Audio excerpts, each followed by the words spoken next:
Sebagai negara agraris dan memiliki wilayah yang luas, Indonesia adalah negara yang dianugerahi oleh kekayaan alam yang tidak pernah ada habisnya. Dari keindahan alam untuk wisata, hingga kekayaan alam yang bisa diproduksi menjadi sumber energi tersendiri. Salah satunya berasal dari sektor pertanian. Perkembangan pertanian di Indonesia yang memiliki prospek dan berjalan sangat baik hingga saat ini, bukan berarti tidak ada tantangan. Tantangan yang dihadapi tidak hanya terbatas pada cara meningkatkan efisiensi dan produktivitas, tetapi juga pembangunan sumber daya manusianya. Sektor pertanian membutuhkan tenaga muda yang menguasai teknologi dan ilmu pengetahuan, agar sektor pertanian tanah air dapat bersaing dan menjadi percontohan untuk negara lain, serta Indonesia dapat menjadi lumbung pangan dunia.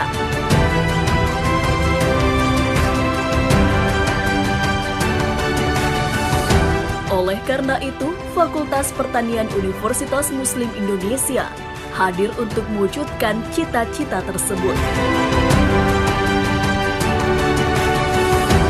Sejalan dengan visi Fakultas Pertanian UMI, yaitu sebagai pengembangan sumber daya manusia SDM yang profesional, unggul, dan berdaya saing dalam bidang pertanian berkelanjutan, yang memiliki jiwa kewirausahaan dan berjati diri Islami pada tingkat nasional tahun 2020 dan internasional 2030.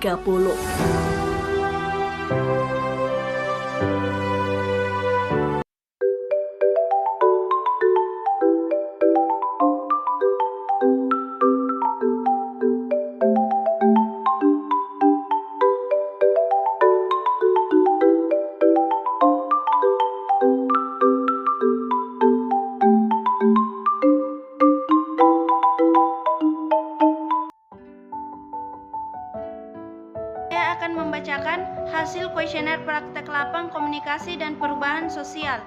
Nama pewawancara saya sendiri atas nama Rahmadana, hari tanggal praktek lapang, Senin 25 April 2022, Desa Batulapa, Kecamatan Batulapa, Kabupaten Pinrang.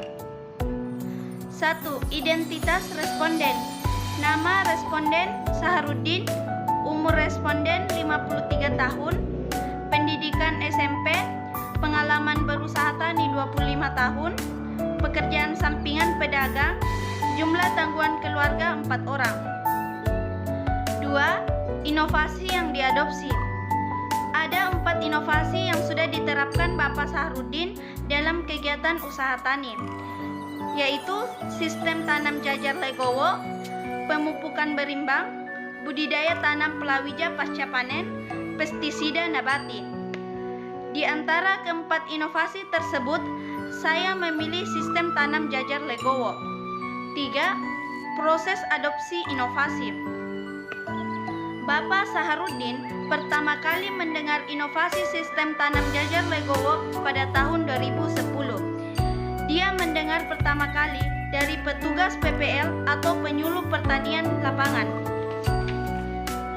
Kemudian, ia mencari informasi tentang inovasi sistem tanam jajar legowo ini kepada penyuluh pertanian atau PPL dan pengalaman kepada teman-teman petani.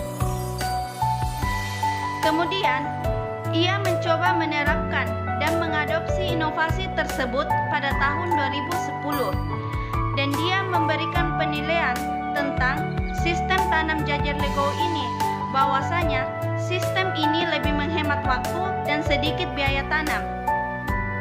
4. Jaringan komunikasi. Key Informan, jaringan komunikasi antara sumber informasi dengan responden. Nama Agus Kurniawan SP, umur 49 tahun, pendidikan S1, status sosial penyuluh pertanian. Kemudian, inovasi yang sering Bapak Saharuddin diskusikan kepada Key Informan adalah bagaimana agar setiap tahun hasil produktivitas bisa bertambah setiap panennya. Kemudian, bagaimana respon Key Informan dalam mempercepat proses inovasi. tentu saja sangat baik dan sangat cepat memberikan solusi dan permasalahan yang kami dapatkan dari lahan. Kemudian, kemukakan alasan jika KAI Informan tidak merespon suatu inovasi. Sesuai dengan data yang saya dapatkan, bahwasanya petani ini mengatakan bahwa ia tidak pernah mendapatkan hal seperti itu dari penyuluh pertanian, dan setiap dia mengkonsultasikan suatu masalah di lahan, pasti penyuluh pertanian dengan cepat mengatasi permasalahan tersebut. Kemudian, jelaskan hubungan antara inovasi petani dan KAI Informan. Hubungannya sangat berhubungan karena inovasi adalah sebuah proses atau pengembangan pemanfaatan keterampilan dan pengalaman yang bertujuan untuk menciptakan dan melakukan pengalaman baru. Saya di sini akan membacakan hasil kuesioner praktik lapang komunikasi dan perubahan sosial. Nama pewawancara saya sendiri atas nama Wati Sufitri. Hari tanggal praktik lapang Senin 25 April 2022. Bertempat di Desa Kasa, Kecamatan Batu Lapa, Kabupaten Pindrang. Adapun identitas responden yang bernama Sugeng Triyono, umur responden 43 tahun, pendidikan SD, pengalaman berusaha tani 25 tahun, pekerjaan sampingan beternak, dan jumlah tanggungan keluarga 4 orang. Adapun inovasi yang diadopsi. Inovasi yang sudah beliau terapkan dalam kegiatan usaha tani yaitu mesin penanam padi atau rice transplanter dan mesin pemanen padi atau combine harvester.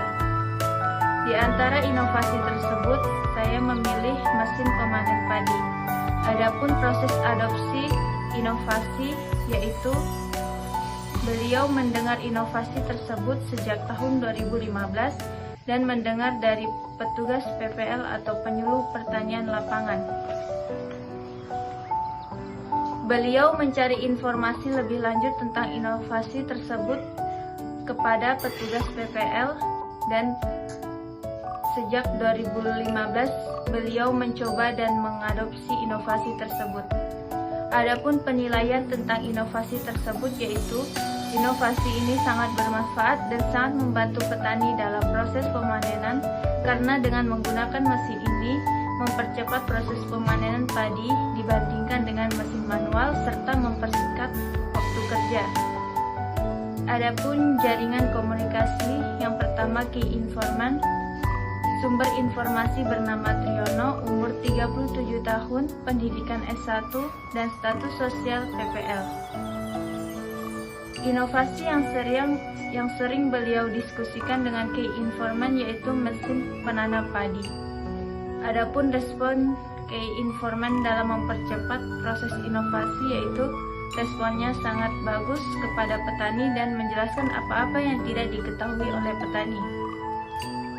Adapun hubungan antara inovasi petani dan KAI Informan yaitu inovasi adalah sebuah atau pengembangan pemanfaatan keterampilan dan pengalaman yang bertujuan untuk menciptakan dan melakukan pengalaman baru. Dan petani merupakan seorang yang bergerak di bidang pertanian dengan cara mengolah tanah, dan KAI Informan merupakan salah seorang yang menyampaikan sebuah pesan atau suatu hal yang lainnya kepada seseorang yang dituju. Di sini saya akan membacakan tentang hasil kuesioner praktik lapang komunikasi dan perubahan sosial. Nama pewawancara yaitu saya sendiri Fitra S. Hari Minggu tanggal 24 April 2022. Desa Larang-Lerang, Kecamatan Sawito, Kabupaten Pindrang. Identitas responden, nama responden Pak Maming, umur 51 tahun, pendidikan terakhir yaitu sekolah dasar, pengalaman buruh tani 40 tahun, pekerjaan sampingan, buruh bangunan, jumlah tanggungan keluarga yaitu 6 orang. Inovasi yang diadopsi, Pak Mami mengadopsi inovasi yaitu penggunaan traktor 2 roda, pemupukan organik, tanam pindah, traktor pembajak sawah. Di sini saya akan mengambil inovasi yaitu traktor pembajak sawah. Pak Mami mendengar inovasi tersebut pada tahun 2016, diterima dan didengar dari tetangga Kemudian Pak Maming mencari informasi lebih lanjut kepada penyuluh pertanian dan tetangga.